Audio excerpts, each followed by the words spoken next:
gaya hedon polisi yang diserang oleh sahabat polisi yang dipaksa untuk minta maaf hanya karena tidak menggunakan kata oknum.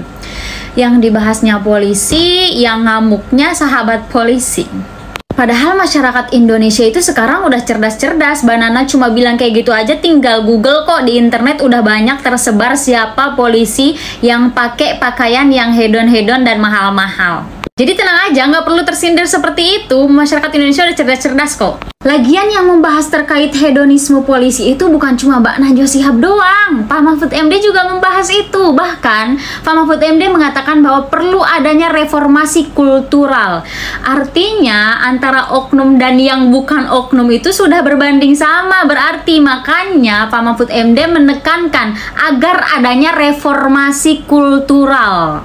Jangankan Mbak Najwa Shihab, Pak Mahfud MD, dulu aja almarhum Gus Dur buat satir hanya ada 3 polisi yang jujur. Polisi tidur, patung polisi, dan polisi hugeng.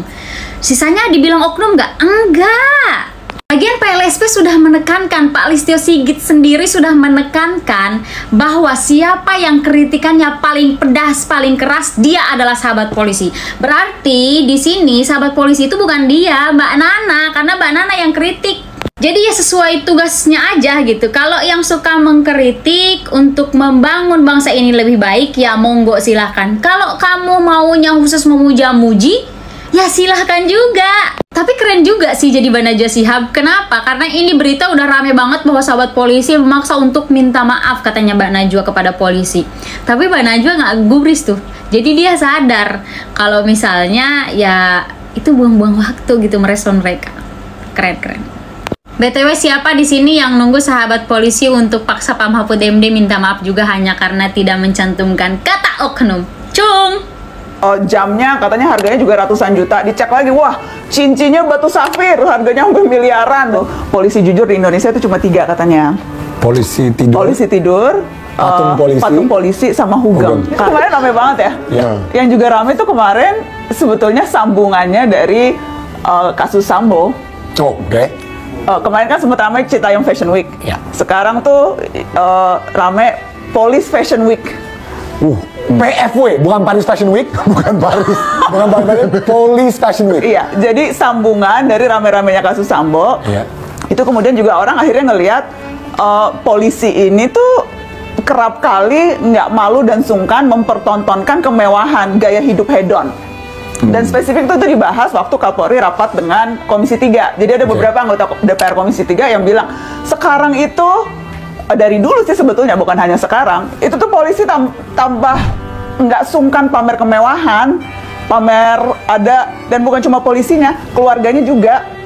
Ada istri Kapolres yang nggak malu tuh pamer foto di Instagram lagi naik sepeda harganya 300 juta gitu. Dan akhirnya rame juga gara-gara konvensi pers kasus Sambo. Yeah.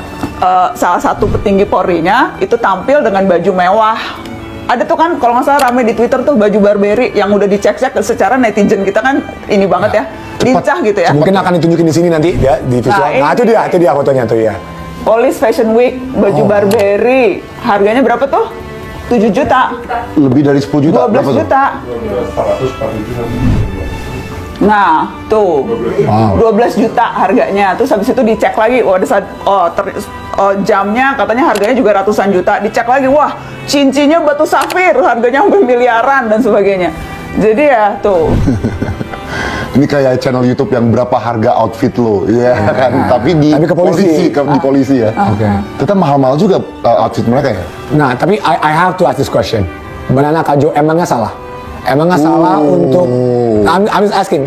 Kalau orang emang punya high taste ya, taste kan subjektif ya. To wear expensive things? Enggak, Kajo, Cortez Sakanya Banana beda sama yang tadi. Ini harganya 2 juta. Coba kita cek harga resell. Harganya 2 juta ini. Tapi kan itu yang diomongin netizen. Dan plus aku bukan aparat penegak hukum dan PNS yang digaji pakai duit pajak negara. Maksudku problemnya adalah ketika pejabat-pejabat ini yang kita tahu gaji lu tuh berapa, tunjangan lu tuh berapa, dan nggak matching gaya hidup mewahnya dengan pendapatan mereka. Jadi kan wajar orang bertanya-tanya, halal nggak sih duit lu? Iya kan? Iya. Nah, tapi kan kita sempat cari tahu ya, soalnya kan kita juga kepo nih, kenapa orang yang gajinya segini mampu lifestyle segini. Ternyata emang boleh ada bisnis selama tidak mengganggu pekerjaan utamanya. Polisi itu boleh ada bisnis? Polisi boleh ada. Ada, kalau nggak salah ada undang-undangnya kan? Ada. Kalau nggak salah itu Perkap nomor 9 tahun 2017. Jadi boleh. Dia harus ngelapor dulu ke divisi apa bahwa dia bisnis ini nggak ada konflik kepentingan, dia nggak boleh memakai jabatannya, dia nggak boleh pakai fasilitas Polri selama dia bekerja di perusahaan satunya itu gitu. Dan itu sesuatu yang menurutku hampir mustahil dilakukan sekarang sih, terutama soal konflik kepentingan itu. Karena nanti aku mau kasih contoh lah soal konflik kepentingan ini. Hugeng, Hugeng itu polisi. Jadi ada joknya Gus Dur tuh, polisi jujur di Indonesia itu cuma 3 katanya. Polisi tidur, patung polisi sama Hugeng. Karena Jenderal Hugeng ini memang terkenal dengan kejujurannya dan betapa ia selalu berusaha keras menjaga supaya nggak ada konflik kepentingan yang dilanggar gitu. Aku tuh waktu itu sempat mata najwa tuh, kita sempat bikin episode tentang Jenderal Hugeng dan berbincang sama Eyang Mary, istrinya Jenderal Hugeng, dan dia cerita pernah ada satu saat Eyang Mary ini bikin toko bunga floris untuk nambah-nambah biaya penghasilan. Waktu itu tuh Jenderal Hugeng belum jadi polisi sebetulnya, jabatannya masih kepala jabatan imigrasi tahun 60-an. Begitu dia dapat jabatan itu, si Eyang Mary langsung disuruh tutup toko bunganya. Karena Jenderal Hugeng takut nanti orang akan sengaja datang beli toko bunganya untuk berusaha mendekati Jenderal Hugeng. Kebayang nggak? Dia bikin toko bunga di garasi, disuruh tutup karena nggak mau ada konflik kepentingan. Integritas itu. Dan ada banyak banget contoh-contoh betapa kesederhanaan dan menjaga banget nih, ini duit negara, ini bukan duit gue, itu tuh dilakukan Jenderal Hugeng. Ada tuh satu lagi ceritanya Eyang Mary. Jadi dia waktu itu mau pergi ke Belanda nengokin bapaknya yang udah sakit-sakitan. Jadi dia dapat, dan pergi ke Belandanya tuh pakai duit pribadi, saweran saudara-saudaranya yang ada di Belanda untuk beliin dia tiket berangkat ke Belanda. Dan Jenderal Hugeng ngelarang, nggak boleh istri Kapolri pergi ke luar negeri karena nggak boleh terlihat bermewah-mewah dan nanti orang akan bertanya-tanya itu duitnya dari mana, kok bisa sih pelesiran ke luar negeri. Jadi akhirnya nggak jadi pergi ke Belanda dan ayahnya waktu itu terlanjur wafat dan nggak bisa ketemu. Dan ada banyak banget contoh-contoh betapa sederhananya Jenderal Hugeng, sampai pensiun tuh nggak punya rumah pribadi, sampai pensiun nggak punya mobil pribadi, semuanya punyanya rumah dinas dan mobil dinas. Dan itu tuh cerita-cerita yang menurutku harusnya jadi patokan polisi-polisi sekarang. Bukannya malah dengan gagah konvensi pers, nggak malu pakai pakai cincin miliaran, pakai baju harga jutaan, pakai jam harga ratusan juta. Malu nggak sih? Mohon maaf, gue terlalu panjang bercerita soal ini. Nggak, mana setuju banget. Dan itu pun spirit dan legacy dari Hugeng itu sebenarnya ada aturan melarang pamer kemewahan. Iya Ada kan? di polisi ada peraturan Kapolri kalau nggak salah. Jadi mungkin ini iklan layanan masyarakat dari Musyawarah untuk para polisi. Tolong dibacakan. Tolong dibacakan. Kajo mungkin membaca. Iklan layanan Musyawarah masyarakat. Betul, ini bukan kita bikin, ini langsung dari kepolisian sendiri. Kapolri ya? Boleh nomor 1 nggak? Kaji baca nomor 1. Kajo baca nomor 1. Tidak menunjukkan, memakai, atau memamerkan barang-barang mewah dalam kehidupan sehari-hari, baik dalam interaksi sosial di kedinasan maupun di area publik. Beban juga. Nomor 2, senantiasa menjaga diri, menempatkan diri pola hidup sederhana di lingkungan institusi Polri maupun kehidupan bermasyarakat. Yes. Ini aku nih. Boleh. Tidak mengunggah foto atau video pada medsos yang menunjukkan gaya hidup yang hedonis karena dapat menimbulkan kecemburuan sosial.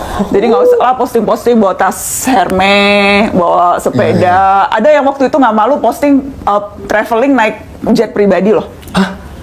Istri polisi. Beneran loh.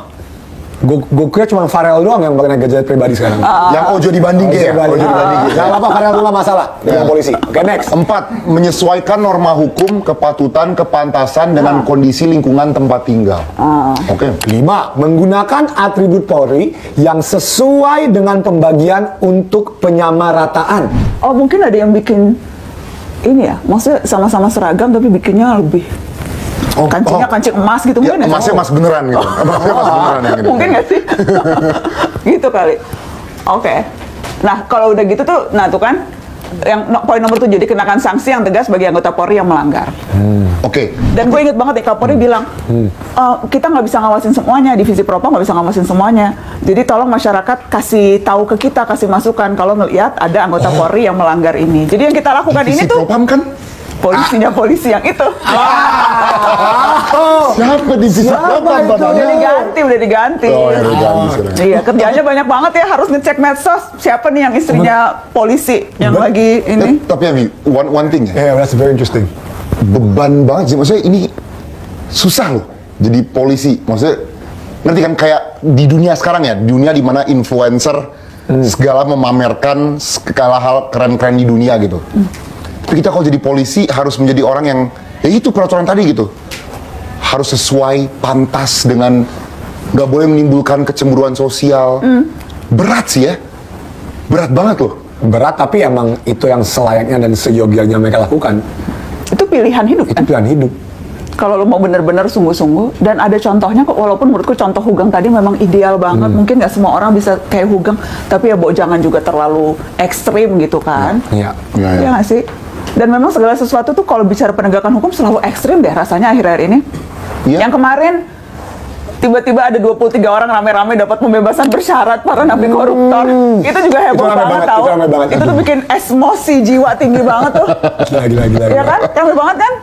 Ini menjadikan kayak korupsi itu bukan pidana luar biasa. Emang udah biasa aja. Udah biasa aja. Kayak yang contohnya paling itu siapa? Yang bebas setelah 1 tahun. Aduh, siapa sih? Jaksa Pinangki. Yes. Biasanya lebih sih, kalau nggak salah tuh dia 21-an bulan lah. Tapi itu pun Iya. ringan banget. Orang sebelumnya vonisnya 10 tahun, terus didiskon jadi 4 tahun, terus di dalamnya cuma 2 tahun. Itu dia korupsi berapa sih? Itu dia Lumayan ya? menerima suap, Oh, suap. kasus Joko Chandra.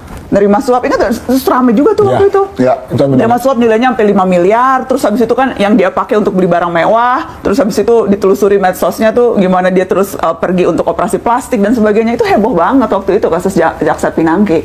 Dan memang kita harus ingat-ingat terus tuh yang kayak gitu, hashtagnya melawan lupa. Sekarang tuh ada banyak banget kasus yang kejadian, Iya. kita sering lupa. Jadi marahnya cuma pada saat itu aja dan keinget lagi, iya ya pernah kejadian kayak gitu. Tapi it's ironic, jaksa kan sangat-sangat erat dan dekat dengan barang bukti. Dia malah barang buktinya dia keluarin sendiri ketika dia operasi plastik, post di medsos. That's very ironic. Lu jaksa, lu setiap hari you go with barang bukti gitu. So yeah, it's very very sad. Dan Itu nunjukin bahwa memang ya udah ngerasa nggak akan diapa-apain kok. Ya akan, kalaupun ketahuan ya udah bakal gitu aja. Kalaupun dihukum buktinya sekarang cuma segitu aja. Ya kan? Kenapa? Makin dianggap enteng penegakan hukum di kita tuh, dari mulai tuntutannya ringan, vonisnya ringan, masuk penjara juga cuma segitu doang. Ya kan?